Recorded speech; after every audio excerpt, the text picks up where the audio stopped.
অশুভ তৎপরতা চালিয়ে যাচ্ছে।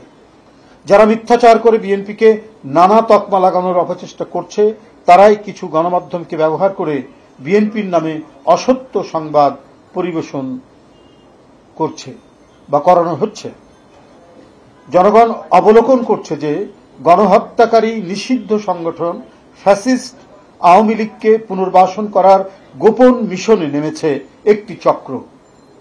বিনিময়ে তারা পতিতদের সহযোগিতা নিয়ে রাজনৈতিক উদ্দেশ্য হাসিল করার স্বপ্নে বিভোর।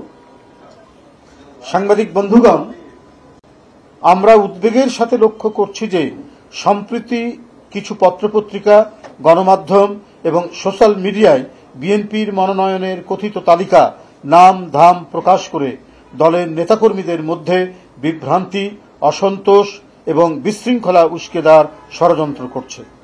অনুমিত হচ্ছে বিএনপিতে বিভেদ বিসম্বাদ সৃজনের অশুভ অভিপ্রায় নিয়ে কতিপয় মিডিয়া যথেচ্ছভাবে মিথ্যা অপপ্রচার প্রোপাগান্ডায় লিপ্ত হয়েছে।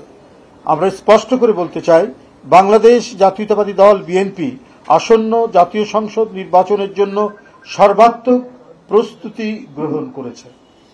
উপযুক্ত সময়েই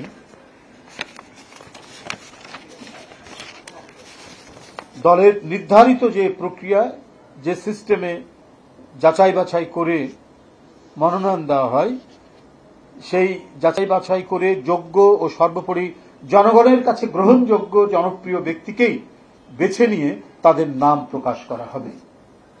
কোন নির্বাচনী এলাকায় কোন প্রার্থীকে গ্রিন সিগন্যাল বা সবুজ সংকেত দেয়া হয়নি। প্রত্যাশীদের মধ্যে দলীয় নানা কার্যক্রমে যার পারফরমেন্স ভালো তাকেই প্রার্থী হিসাবে মনোনীত করা হবে। বিএনপির মনোনয়ন দেওয়া হয় তার নিজস্ব গঠনতান্ত্রিক উপায়ে, কোন সবুজ সংকেতের মাধ্যমে নয়। জাতীয় সংসদ নির্বাচনের কিংবা যে কোনো নির্বাচনে দলের প্রার্থী মনোনয়নের দায়িত্ব পার্লামেন্টারি বোর্ড পালন করে এবং এ ব্যাপারে বোর্ডের সিদ্ধান্ত চূড়ান্ত বলে গণ্য হয়। আমাদের পার্লামেন্টারি বোর্ড, আপনারা জানেন যে স্ট্যান্ডিং কমিটি যেটা, সেটাই পার্লামেন্টারি বোর্ড সভাপতিত্ব করেন চেয়ারম্যান। সুতরাং তফসিল ঘোষণার পরেই দলের ভারপ্রাপ্ত চেয়ারম্যান তথা বিএনপি কেন্দ্র থেকে ঘোষণা ব্যতীত এখন পত্রপত্রিকায় প্রকাশিত কোন মনগড়া সংবাদে বিভ্রান্ত না হওয়ার জন্য সারা দেশের নেতাকর্মীদের প্রতি আহ্বান জানাচ্ছি।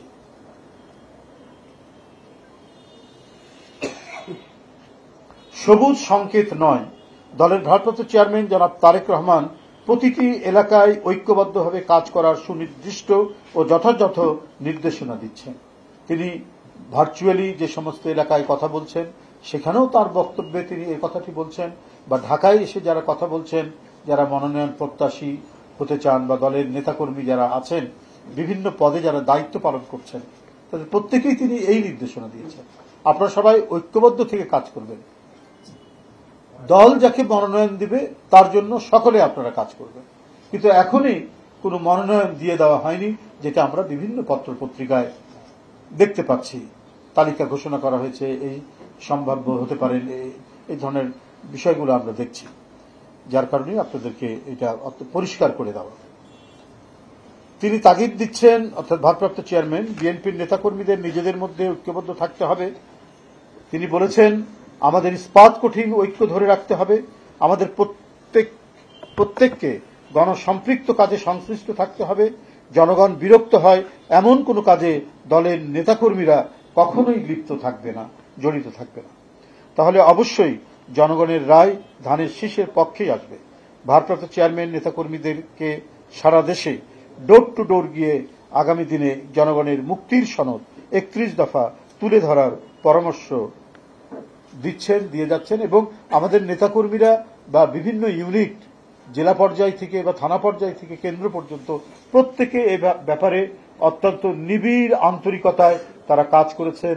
অফিস, আদালত, স্কুল, কলেজ, রাস্তাঘাটে মানুষকে 31 দফার লিফলেট বিতরণ করেছেন এবং ব্যক্তিগতভাবে কেউ জানতে চাইলে এর বিভিন্ন দফা সম্পর্কে একেবারে বিস্তারিতভাবে তাদেরকে জানিয়েছেন, বলছেন, ব্যাখ্যা সহ।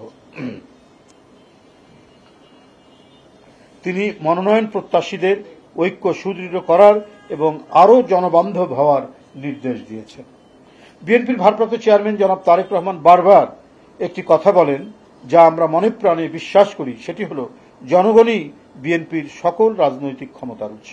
জনগণ আমাদের সঙ্গে থাকলে কোনো প্রোপাগান্ডায় বিএনপি থেকে জনগণকে বিচ্ছিন্ন করতে পারবে না ইনশাআল্লাহ।